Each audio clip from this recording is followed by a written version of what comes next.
The Olympic Games didn't begin as sports. They began as religious rituals, and almost everything we think about them came much later. And if you like this type of content, the channel is just getting started, so feel free to support the channel and subscribe. Most people imagine the Olympic Games as the first great sports competition in history. Athletes, races, winners, records, but that picture is actually incomplete. The games did not begin as a standalone sporting event, they began at Olympia, a sacred sanctuary in the Peloponnese. Not a major political city, but a place set apart for the gods. Long before the games were recorded, Olympia already had religious importance.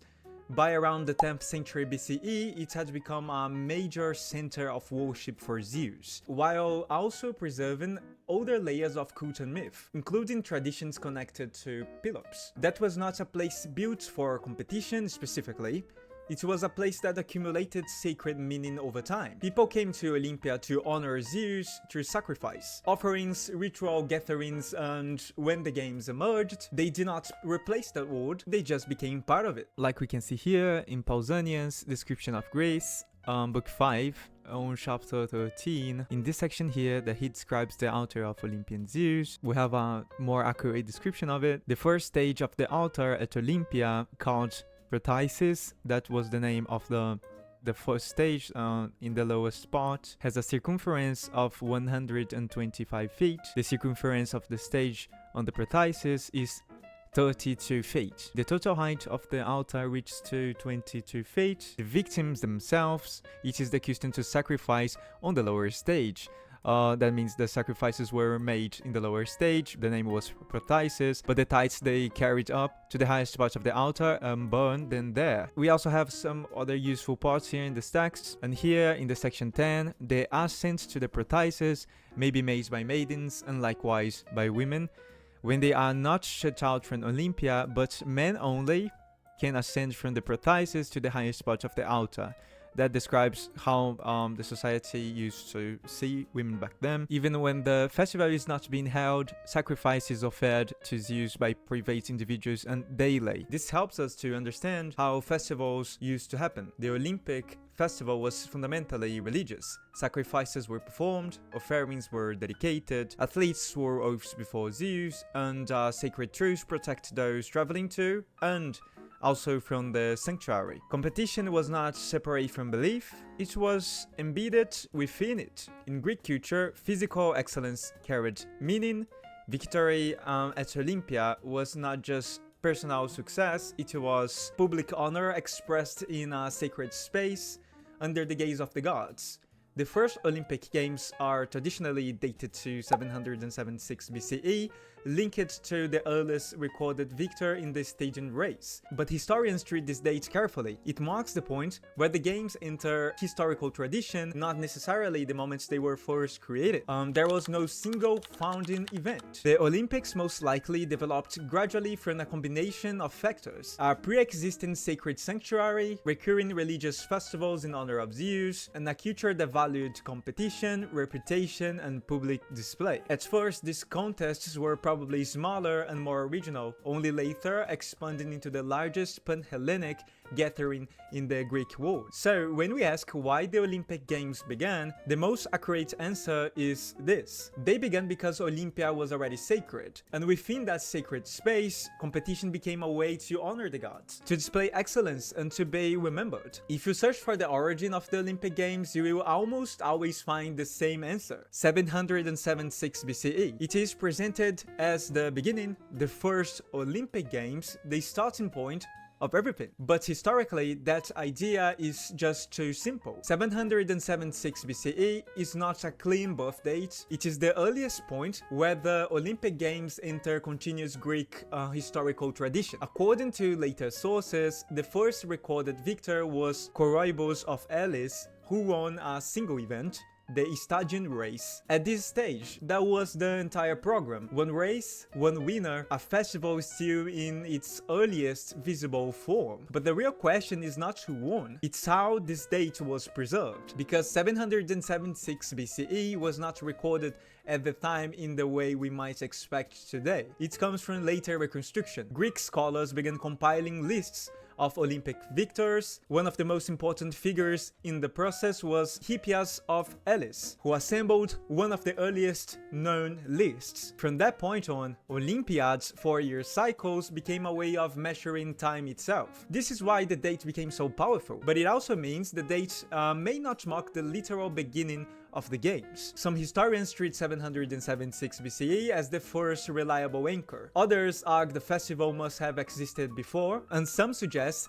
there may never have been a single first games at all, but a gradual formation over generations. The evidence before 776 BCE is actually limited. We have tradition, we have reconstruction, but we don't have the clear contemporary records. So the question is not whether 776 BCE matters, because it does. The question is what it represents. A beginning, or the moment the games became visible enough to be remembered. This date marks the first recorded Olympiad, but the origins of the games are older, less precise, and harder to define, which means the story of the Olympics does not start in one single official date, it starts before it. By the time the Olympic Games enter history, one thing is clear: this festival belongs to Zeus. Not loosely or symbolically, but at its core. Olympia was his sanctuary, and the games unfolded entirely within it. But the Greeks did not preserve a single origin story, they preserved several. That alone tells us something important. Even in antiquity, the games were understood as ancient, layered, and difficult to trace to a single beginning. One tradition connects the games to Heracles, presenting him as a founder who established contests in honor of Zeus. Other centers on Pelops, a hero deeply rooted in Olympia itself, honored within the sanctuary alongside Zeus, and another tells of Iphitos, who restored the games after a period of disorder, linking them to divine guidance and the sacred truce. Historians do not treat these stories as literal history, but they are essential evidence for meaning. They show how the Greeks understood the games as sacred, heroic, and across all these variations, one thing remains constant: everything leads back to Zeus. The myths do not compete,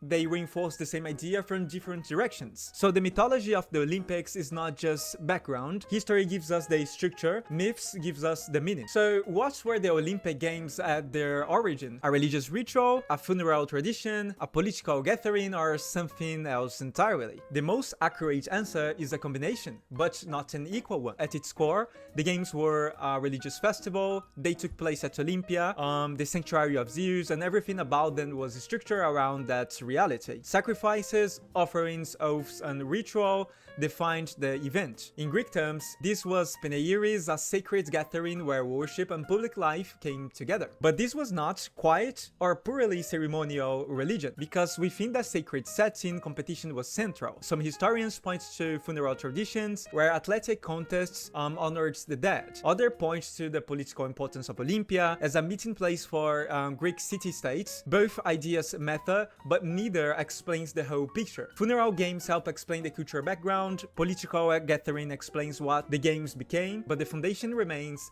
religious. Even the sacred truce was not about ending war entirely. It ensured safe travel to the sanctuary. The games did not remove rivalry, they just organized it. So the Olympics were never just one thing, they were a sacred festival of Zeus in which competition, identity, and prestige became inseparable. If you imagine the first Olympic Games as a massive multi-sport event, that image is wrong. At the beginning, there was only one event, a short sprint. It was one race, one winner, but the games grew. New events were added, longer races, then wrestling, then the pentathlon, expanding the idea of athletic excellence. Boxing followed, bringing harsher competition. Then came chariots racing, introducing wealth and status into the games, where victory belonged to the owner, not the driver. Later still came punkaration, one of the most brutal events in the ancient world, and it's really similar to modern MMA. And actually that's a great theme for our next video, and if you want this next,